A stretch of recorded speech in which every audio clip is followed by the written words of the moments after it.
আলহামদুলিল্লাহ, সকল প্রশংসা আল্লাহ তাআলার। আল্লাযী খালাকাস সামাওয়াতি ওয়াল আরদ, যিনি আসমান এবং জমিন সৃষ্টি করছেন। ওয়া জাআলায যুলুমাতি ওয়ান নূর, এবং তিনি আলো এবং অন্ধকার দুইটাই সৃষ্টি করছেন। রাত দিন কে সৃষ্টি করছেন?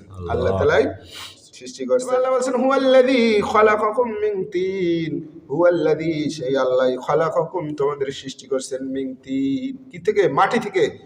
আল্লাহ বলতেছেন হুয়াল্লাযী, তিনি সেই আল্লাহ, খালাকাকুম মিন তিন, যিনি তোমাদের সৃষ্টি করছেন মাটি থেকে। তাহলে আর কোনো সন্দেহ আছে? নূর আসবে এর ভিতরে? নূর আসবে না। নূর হইল কোরআন। আল্লাহ বলছেন তিনি সেই আল্লাহ যিনি তোমাদেরকে মাটি থেকে সৃষ্টি করছেন। তুম্মা কাদা আজালা, এরপর একটা সময় নির্ধারণ করে দিচ্ছেন, কে পৃথিবীতে কত বছর বাঁচবে। ওয়াজালুম মুসাম্মান ইনদাহু, আর একটা নির্দিষ্ট সময় আল্লাহ তাআলার কাছে আছে পৃথিবী কখন